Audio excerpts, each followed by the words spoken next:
Dans cette formation gratuite, je vais partager avec vous une mind map complète pour démarrer le plus efficacement votre activité en freelance. Que vous soyez étudiant ou salarié, si le freelance vous parle, vous êtes au bon endroit. Justement, c'est l'été, c'est le meilleur moment pour commencer. Je vais partager avec vous tout ce que j'ai appris au cours de ces 3 dernières années menées en freelance en parallèle de mes études. Vous allez découvrir comment transformer une passion ou une compétence que vous avez en source de revenus. C'est parti.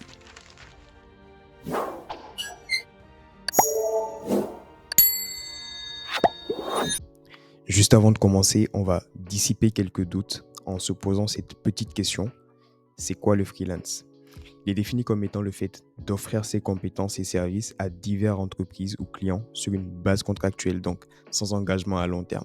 Contrairement aux employés, les freelances vont travailler généralement sur des projets spécifiques en fixant leurs propres horaires et tarifs et en assumant eux-mêmes la gestion de leur activité.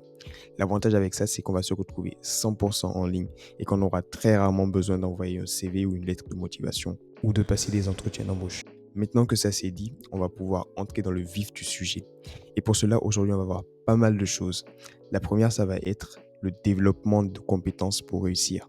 On va voir comment définir nos compétences et notre domaine d'activité en fonction de la demande du marché. La seconde, ça va être le choix de la niche. On va voir le concept et l'importance de choisir sa niche. La troisième va être la création de notre offre pour donner cette envie irrésistible au client d'acheter notre service. Et enfin, on va voir comment attirer notre premier client en nous concentrant sur les principes, les canaux et conseils pour conclure notre première mission en tant que freelance. Sans plus tarder, on va attaquer notre mind map qui va nous mener vers le lancement de notre activité en indépendant, donc en freelance. En nous intéressant au premier point qu'on avait abordé tout à l'heure, c'est le développement des compétences pour réussir. Pourquoi on parle de compétences pour réussir? Parce que si vous attendez rémunération de quelqu'un, d'autant plus que cette personne se trouve en ligne, il faudrait que vous vous attendez à lui apporter de la valeur. Comment vous apportez de la valeur à quelqu'un? Soit vous l'aidez à doubler, voire tripler ses revenus, soit vous réalisez un service dont il a besoin. Ça peut être de la conception graphique, de la réalisation de sites, de la voix off. Les possibilités sont vraiment infinies. Tant que vous trouvez quelqu'un qui est dans ce besoin, il y a un marché à exploiter. Et ces compétences-là, on va les appeler les compétences techniques. C'est votre savoir-faire, c'est la valeur que vous allez apporter à votre client ou à votre prospect. Au-delà de ces compétences, on a d'autres compétences de type soft skills. Ça sera les compétences en gestion de temps, en communication, en négociation et en résolution de problèmes. C'est vraiment ces compétences qui seront axées sur l'acquisition de clients. Parce que vous pouvez avoir les meilleures compétences techniques sur le marché. Mais si derrière, vous n'avez pas ces soft skills là qui vont vous permettre vraiment de gérer la communication entre votre client et vous et même de gérer cette acquisition d'abord avant de parler de gestion de clients, cette acquisition de clients, vous n'allez pas vraiment aller très loin parce que ok, vous aurez le savoir-faire, vous aurez la technique, mais vous n'avez pas cette source de clients là à qui vendre ces compétences. Et si vous pensez ne pas avoir ces compétences, autant techniques que soft skills, il existe plusieurs manières de le faire, principalement deux. La première manière, c'est les ressources gratuites, comme YouTube. YouTube vous apporte beaucoup de valeur et vous pouvez apprendre n'importe quelle compétence aussi technique que soft skills. Le problème avec ces ressources gratuites comme YouTube, ça va être que les informations qu'elles vont vous apporter vont être mélangées avec de mauvaises informations, peut-être des informations qui sont susceptibles de vous divertir ou juste le fait d'altérer entre les vidéos va vous disperser et donc vous n'allez pas avoir vraiment un cap, une ligne droite et une même personne à suivre. Et généralement, les gens vont s'orienter vers la deuxième option qui est la formation. J'entends par formation tout ce qui est école de formation, université ou formation en ligne. Cette solution va juste vous permettre d'avoir une seule et même personne à suivre et d'avoir un fil continu d'informations sur une même source. Vous êtes sûr que les informations qui vous seront livrées aujourd'hui ne vont pas changer demain ou d'un cours à l'autre. En parlant de ça, si vous êtes intéressé par des formations aussi techniques que soft skills, je vous invite à faire un tour en commentaire. Je vais y laisser les liens vers mes offres d'accompagnement. Passons maintenant au deuxième point qui est le choix de la niche. Entendons par niche le segment spécifique du domaine dans lequel vous vous trouvez. Si on revient au concept des compétences, on prend la compétence développement de site web. Développement de site web ne sera qu'un domaine dans lequel vous allez identifier votre niche. C'est assez dangereux de tout de suite se dire « Ok, je sais développer des sites web, donc je vais m'amuser à vendre tout type de sites web, des sites e-commerce, des sites vitrines, des blogs, à tout type de clients. Cela va vous transformer en généraliste et au final, vous ne serez pas vraiment spécialisé dans un seul domaine et vous aurez du mal à vraiment cibler votre marché, à cibler vos clients. Mais ne vous inquiétez pas, on va pas à pas voir comment définir notre niche. Tout d'abord, on va noter toutes les compétences que nous possédons, même celles qu'on considère comme secondaires. Une fois que c'est fait, on va faire la jonction entre ce qu'on aime faire et ce qu'on sait faire. Et une fois qu'on a cette jonction-là, on a notre produit, on a notre niche. Je prends le cas de la conception graphique. J'aime dessiner, je sais produire des illustrations digitales et bim, les deux ensemble me donnent ma niche. Vous allez faire ça pour chaque compétence que vous aurez notée, autant celles que vous considérez comme les compétences principales et celles que vous considérez comme des compétences secondaires. Une fois que vous avez fait cette jonction et que vous avez ce début de niche, on va appliquer la règle des 3 E. La règle des 3 E, c'est tout simplement une méthode que j'ai développée au fil des ans et que je vais vous délivrer. Prenons un exemple concret. Cet exemple, c'est l'exemple de Max, étudiant en première année en informatique. Max, en cours, a appris à faire des sites internet. Et de son côté, il a perfectionné cette compétence et il s'est spécialisé en développement de sites e-commerce, de sites en ligne de vente pour les entreprises ou pour un particulier. Et ce qu'il souhaiterait faire, c'est vendre cette compétence en ligne. Qu'est-ce qu'il va faire? Il va d'abord se définir comme spécialiste en développement de sites e-commerce parce qu'il sait faire ce développement de sites e-commerce. Et en se vendant comme spécialiste, il acquiert rapidement une place sur le marché. Il ne sera plus considéré comme un simple étudiant en première année informatique, il sera considéré comme quelqu'un d'opérationnel qui a ce savoir-faire qui est faire des sites e-commerce. Ensuite, Max va vendre à un client qu'il trouve en ligne, peu importe s'il n'a pas de diplôme. La majorité des gens vont se dire « je n'ai pas de diplôme, donc je ne peux pas vendre de compétences sur Internet ». C'est totalement faux. Tant que vous avez cette compétence, tant que vous avez ce savoir-faire et cette maîtrise, vous êtes tout à fait légitime d'aller sur Internet, de vous vendre comme un spécialiste ou un professionnel dans cette compétence-là que vous avez et de trouver des clients à qui vous allez vendre selon une tarification que vous aurez définie. Cet exemple va tout simplement résumer la règle des 3 E. 3 E pour expertise, expérience et engouement. Le premier E est pour expertise. Max, en tant que développeur web, doit s'assurer qu'il ne doit jamais arrêter de se former. Parce que autant il peut se définir comme professionnel dans son domaine d'activité, autant il doit s'assurer qu'il ne vend pas du vent. Un peu bizarre cette phrase. Il doit s'assurer qu'il apporte vraiment de la valeur à ses clients. L'expérience. Chaque projet que Max va exécuter va le rapprocher de la légitimité qu'il a au début vendue. Si, avec son premier client, il s'était défini comme professionnel mais qui n'avait encore jamais réalisé de projet mis à part ceux qu'il avait réalisés en se formant, au deuxième, au troisième, voire au quatrième client, il peut se dire qu'il est légitime de se définir comme un professionnel car il aura déjà exécuté pas mal de projets pour des clients. La deuxième chose que ça va lui rapporter, c'est la preuve sociale. Autant pour le premier client, il ne pourra pas vraiment lui montrer quelque chose de concret qui soit en ligne. Autant pour le cinquième, le sixième, il aura les 4 premiers, les 5 premiers projets sur lesquels il aura travaillé et donc il aura la preuve qu'il apporte vraiment cette valeur qu'il a définie. Et enfin, l'engouement. Max doit montrer sa passion pour sa niche. On va revenir sur ce dernier point dans l'étape suivante.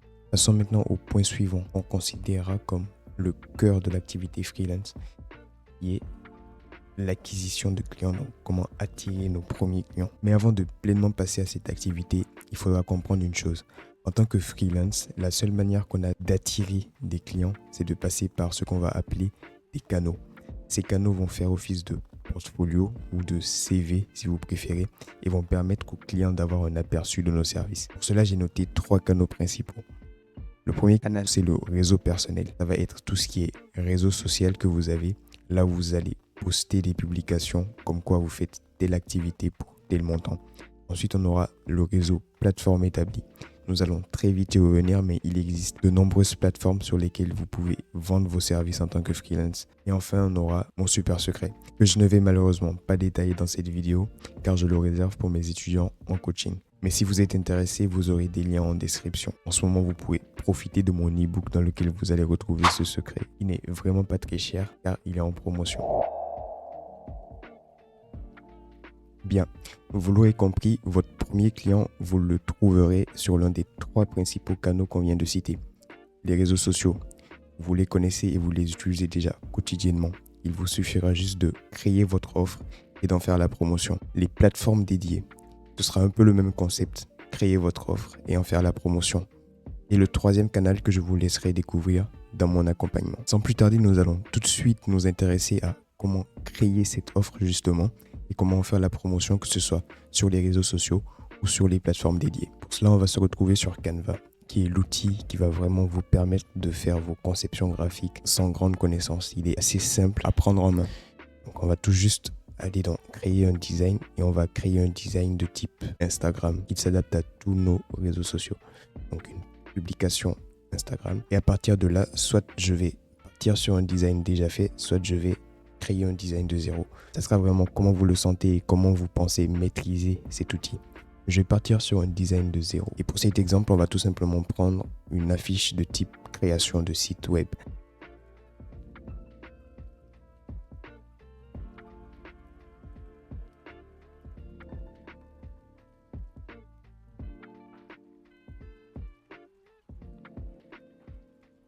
Je vais maintenant rajouter quelques illustrations. Pour ça, soit vous partez sur les illustrations de Canva en cherchant dans la barre de recherche le mot-clé que vous voulez, soit vous partez sur une bonne adresse que j'ai pour vous qui est Storyset. Vous allez retrouver pas mal d'illustrations assez intéressantes. Donc, je vais juste chercher.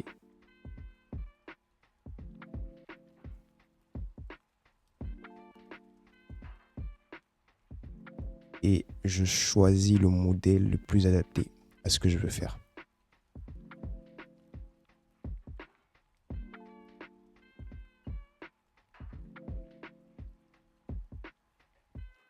Je vais partir sur celui-là en changeant les couleurs quand même.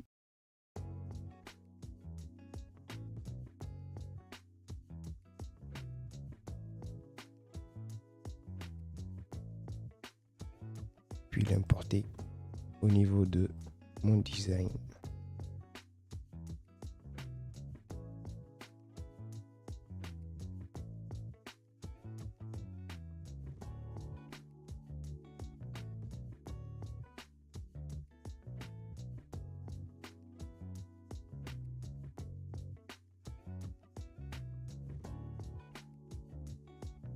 Et voilà, on obtient quelque chose d'assez simple et épuré, mais ça fera largement l'affaire. Vous pourriez être tenté de rajouter vos numéros de téléphone ou vos réseaux sociaux, ce que je vais la plupart du temps déconseiller. Pour une raison simple, c'est que lorsque vous ferez la publication de cette affiche ou de ce support visuel sur vos réseaux sociaux comme WhatsApp ou Insta, la plupart des gens ne vont pas forcément s'attarder sur ce numéro de téléphone. Ils ne vont pas arrêter de swiper pour copier ce numéro de téléphone que vous aurez mis. L'alternative que j'ai à ça, pour WhatsApp en tout cas, c'est de générer un lien en utilisant l'API de WhatsApp. Un lien qui sera cliquable. Et donc, lors de la publication sur WhatsApp, vous allez juste mettre cette photo et coller juste en dessous le lien qui va rediriger vers une discussion WhatsApp. On va tout de suite faire l'exemple qui sera beaucoup plus parlant pour vous. Je vais donc aller chercher l'API WhatsApp. Voilà à quoi va ressembler le lien de la fameuse API que nous allons utiliser. Nous allons juste nous intéresser à tout ce qui se trouve après le point d'interrogation, car ce qu'il y a avant ne nous intéresse pas trop. On a deux parties. On a la partie phone qui va contenir notre numéro de téléphone WhatsApp. Ensuite, on a la partie texte qui nous sera envoyée comme message lorsque l'utilisateur va cliquer sur notre lien. Donc, on peut le personnaliser. Salut. Le pourcentage de C, c'est tout simplement le caractère pour dire point d'exclamation. Pour les espaces, vous n'oubliez pas de mettre des plus. Je suis intéressé.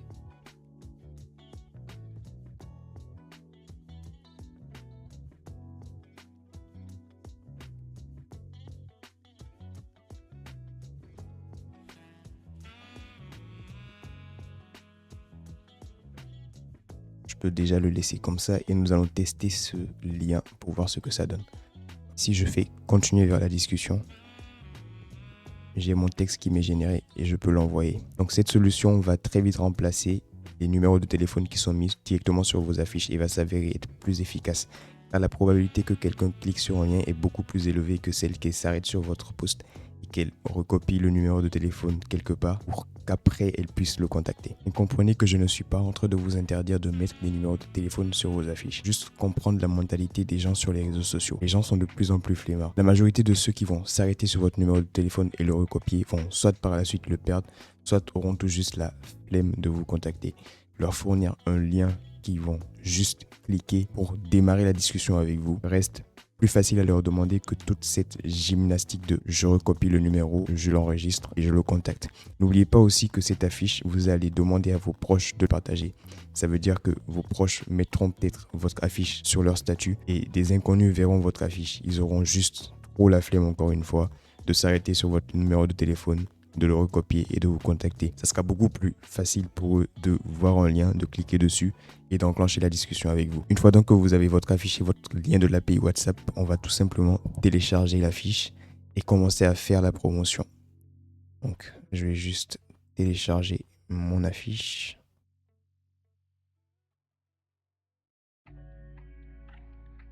Et copier mon lien.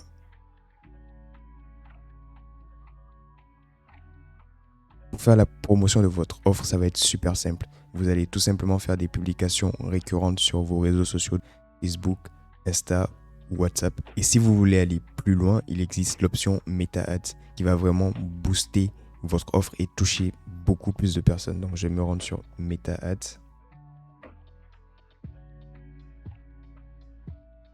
Et on va mettre en place ensemble cette offre dans publicité, créer une publicité. Et on va tout simplement choisir l'option recevoir plus de messages. On va importer notre visuel, donc notre offre. Cliquant sur importer, sélectionner mon offre. Je vais supprimer celle-là. Tout simplement, je peux choisir de connecter mes réseaux sociaux. Je n'aurai plus qu'à définir un budget, donc ça peut aller de $1 à $500 ainsi que le nombre de jours. Et si vous n'êtes pas encore prêt à investir de l'argent dans cette méthode, ne le faites pas. Je vais juste vous montrer le rendu. Ce sont des publications qui vont apparaître un peu sur vos réseaux sociaux et qui vont permettre de toucher une plus large audience. Potentiellement vous rapporter beaucoup plus de clients. Vous verrez qu'on aura la possibilité de directement vous envoyer un message dans le cas où votre publication intéresse. Vous allez acquérir votre premier client s'il trouve votre offre intéressante. Vous comprenez donc que plus vos publications vont susciter de l'intérêt, plus vous aurez la chance d'en tirer un client, un prospect ou un intéressé. Nous allons maintenant passer au deuxième canal qui sont les plateformes spécialisées. Les plateformes spécialisées, il en existe plein et elles peuvent très vite vous décourager car elles sont très concurrentielles. On les connaît, ce sont Fiverr, Upwork, PeoplePerHor. Vous avez vraiment l'embarras du choix. C'est pourquoi je vous propose le troisième canal qui sera une solution largement accessible quand vous débutez. Mais si vous êtes en Afrique de l'Ouest, j'ai une solution pour vous. Cette solution, c'est iWorks, qui est une plateforme spécialisée pour les freelances sur laquelle vous pourrez trouver des missions et proposer vos services. On va donc essayer de dérouler le processus. Connexion. Je vais juste m'identifier.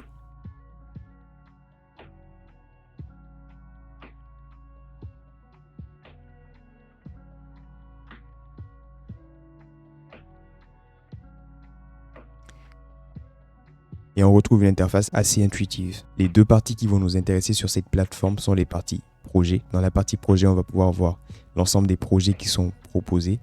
Et dans le cas où un projet nous intéressera, on aura juste à visualiser et à déposer notre offre. Donc, déposer une offre en évoquant le budget, la date limite à laquelle on pourra livrer le projet, quelques petites remarques si on veut en laisser. Si dans la liste des projets, vous ne trouvez pas votre bonheur, pas de panique, vous aurez juste à vous rendre dans la seconde section qui nous intéresse, les microservices. Les microservices vont un peu fonctionner comme les publications ou les promotions de notre offre sur les réseaux sociaux. On peut donc créer un microservice et il sera visible sur cette partie-là. Et dans le cas où un client sera intéressé par des microservices et qu'il tombera sur notre annonce, donc je prends le cas de ce microservice, il pourra nous contacter. C'est une plateforme assez intéressante sur laquelle d'ailleurs j'ai moi-même trouvé mon premier client. Je vous invite à soit visiter leur chaîne YouTube pour apprendre à l'utiliser, soit à vous rendre sur la plateforme directement, créer un compte et télécharger les guides d'utilisation. Pour comprendre le petit exercice que nous venons de faire, donc la création de notre offre et sa promotion sur les différents canaux comme les réseaux sociaux et les plateformes établies, nous allons nous intéresser à un principe assez basique de l'inbound marketing. Nous allons donc nous intéresser à cette notion de base qui est le processus de transformation d'un simple visiteur, quelqu'un qui va venir voir votre offre, votre affiche par exemple, à client. Le premier principe de cette notion de base, c'est l'attraction, attirer votre client. C'est ce que nous venons de faire en créant un portfolio, un blog, en faisant de la publication sur les réseaux sociaux ou en passant par d'autres canaux. À cette étape, quelqu'un qui vient sur votre publication, vous le considérez comme un visiteur. Il a vu votre annonce, il n'a pas forcément eu de réaction, mais il a juste pris connaissance de ce que vous proposez. Ensuite, dans le cas où ce visiteur va s'attarder sur le canal et manifestera un intérêt initial pour votre service, comme remplir un formulaire de contact, prendre des screens, vous allez le considérer comme un lead parce qu'il est passé de simple visiteur, quelqu'un qui scrolle et qui voit votre annonce, à quelqu'un qui s'y intéresse, ne serait-ce qu'un peu. Ensuite, ce lead va peut-être cliquer sur votre publication ou vous envoyer un message de type intéressé ou demander le prix. Ce lead vient de passer lead qualifié, car en plus de montrer un intérêt, il est passé à l'action. Que ce soit en remplissant un formulaire ou une page de vente, ou juste en cliquant sur un bouton incitant à l'action comme un bouton envoyer un message, il a démontré d'une façon ou d'une autre un intérêt beaucoup plus marqué qu'un simple lead. Et on suppose qu'il a un besoin réel lié à votre offre. Puis ce lead qualifié va devenir un prospect à partir du moment où vous répondez à son message, à partir du moment où vous commencez à discuter. C'est là que les soft skills prennent tout leur sens car c'est durant ce process que vous allez vraiment passer le point critique de transformer ce prospect en client. Retenez juste qu'un prospect, c'est quelqu'un à qui vous êtes toujours en train de vendre vos solutions. Vous ne l'avez pas encore vendu. Vous essayez de le convaincre et de le convertir en client. Le client, c'est celui qui va définir les workflows et vous dire « Ok, à partir de ce moment, vous lui avez vendu votre offre. Il est d'accord sur votre tarif et il est prêt à passer à l'action. » Le client, au final, c'est juste un prospect qui passe à l'action. Et enfin, ce client, votre but sera de le convertir en ambassadeur.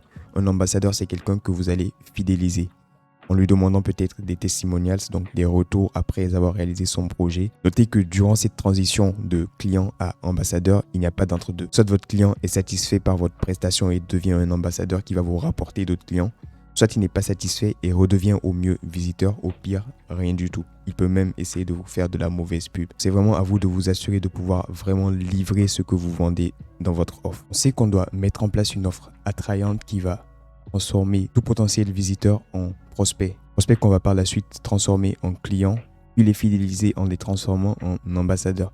Mais on ne va pas s'arrêter là, on va aborder une étape assez importante dont on n'a pas parlé, c'est la tarification. Mais avant de passer à cette tarification, on va aborder un point qui est souvent bien négligé par beaucoup de personnes, c'est définir vos objectifs avec clarté et précision. Pourquoi les gens se lancent dans le freelance? Les gens se lancent dans le freelance pour générer de l'argent. Est-ce qu'ils ont vraiment cette utopie de « je veux gagner de l'argent en ligne en proposant mes services ». Mais la différence avec cette motivation et le fait de s'asseoir et de fixer les objectifs concrets à atteindre, c'est que dans cette définition, vous allez pouvoir mieux orienter vos efforts et mesurer votre progression. Reprenons l'exemple concret avec Max, notre étudiant en première année d'informatique. Une fois que Max a mis en place son offre, il a fait la promotion sur les réseaux sociaux et sur les différents canaux qu'on a abordés, Max va s'asseoir et prendre 1 minute pour définir 2 objectifs, des objectifs mesurables et des objectifs pertinents. Les objectifs mesurables sont tout simplement des chiffres clés qu'il va avoir comme référence. Max, par exemple, va se dire qu'à la fin de ce mois, il doit avoir généré 100 000 francs de revenus sur les différents projets sur lesquels il aura travaillé. Et qu'au bout des 3 prochains mois, il doit avoir eu 3 nouveaux clients différents. Comme objectif pertinent, Max va se fixer de développer son réseau, établir des relations professionnelles et explorer de nouvelles opportunités de collaboration. Car ces objectifs vont tout simplement booster son acquisition de clients. Et comment il va faire ça? Il va juste se dire que dans le trimestre à venir, donc dans les 3 mois à venir, il devra participer à un événement de réseautage professionnel lié à sa niche, qui est donc, je le rappelle, le développement de sites e-commerce pour les petites entreprises ou pour les particuliers. Cette méthode en marketing est tout simplement appelée la méthode SMART, qui va vous permettre d'avoir un cap à suivre, des objectifs à atteindre et donc limiter les risques que vous abandonniez en cours de route. Car beaucoup abandonnent au bout de 1, 2, 3 semaines, allez 1 mois, car ils n'ont pas les résultats derrière. Mais si vous avez ces objectifs, peu importe le temps que ça prend pour avoir votre premier client, si vous savez que vous avez des objectifs concrets à atteindre, vous risquez moins d'abandonner parce que vous n'aurez pas eu votre client aussi vite que vous le pensiez. Passons maintenant à la tarification, qui, on ne va pas se mentir, est le nerf de la guerre. Si beaucoup réussissent à convertir leurs visiteurs en prospects, tout va se jouer sur le fait de convertir ces prospects en clients. Car quand vient la question du « à combien vous me facturez ?», beaucoup perdent leurs prospects. Soit ces prospects vous disent qu'ils reviendront plus tard, soit ils disparaissent tout simplement. Et selon une petite étude que j'ai menée sur mes propres clients, j'en ai déduit ceci. Lorsqu'un prospect vous demande à combien vous facturez, ce que la majorité des gens vont faire, c'est un devis. Vous serez d'accord avec moi? Mais c'est la pire des choses à faire et la meilleure manière de perdre votre prospect. Car un devis va tout simplement lui lister un ensemble de lignes avec des chiffres. Il ne sera donc que focalisé sur ces chiffres et risque très vite d'aller voir ailleurs parce que trop élevé pour lui. Ce que nous allons faire, c'est abandonner les devis et dire bonjour aux propositions commerciales. Les propositions commerciales sont tout simplement des sortes de présentations de PowerPoint dans lesquelles vous allez petit à petit passer de ce que vous allez apporter à votre prospect à comment vous allez le faire, ce qui va justifier au final le prix que vous allez proposer. Le prospect aura donc moins cette fixation sur le prix, mais sera donc plus focalisé sur ce que vous allez lui apporter. Dans mes propositions commerciales, j'utilise 6 slides. 6 slides pour vous vendre. Le premier slide va comporter le titre du projet et la description des besoins énumérés. Ce slide va juste rassurer le prospect. Il va se dire qu'il a été écouté et que ses besoins ont été notés et bien compris. Le deuxième slide va comprendre les fonctionnalités clés, donc un récap des points les plus importants. Le troisième slide va tout simplement comprendre la valeur que vous apportez. N'hésitez pas à vraiment mettre en avant tous les bénéfices que le prospect pourra tirer de cette collaboration sur son projet, car c'est dans ce slide que vous allez l'amener et le préparer à voir le prix que vous allez lui proposer. Le quatrième slide va amener une tarification claire, précise et nette. On oublie les lignes de devis avec des prix aléatoires. Passez à une énumération avec des chiffres clairs et justifiés. Ensuite, on passe à un justificatif de votre tarification, ce qui aura pour but de mettre le coup fatal à votre prospect, si je peux le dire comme ça. Et enfin, la qualification, votre preuve sociale. Généralement, dans ce slide, vous pouvez mettre soit vos années d'expérience en études ou en formation, la liste des clients les plus importants avec lesquels vous aurez eu à travailler, les dernières technologies que vous maîtrisez et que vous allez utiliser, les techniques avancées que vous allez utiliser aussi dans ce projet et l'apport créatif que vous mettez sur la table. Si ces 6 slides sont correctement faits, il n'y a aucune raison pour que le prospect ne se convertisse en client. Vous aurez fait votre part, vous lui aurez montré que j'ai cette valeur à apporter et cette valeur a un prix. Et voilà, nous venons de finir de faire le tour de cette mind map. Vous êtes maintenant prêt à lancer votre activité en freelance. N'hésitez pas à poser des questions en commentaire si vous en avez. Je vous laisserai les liens vers les ressources que nous avons utilisées, que nous avons vues durant cette formation gratuite. Sur ce, je vous souhaite bonne chance et je vous dis à la prochaine.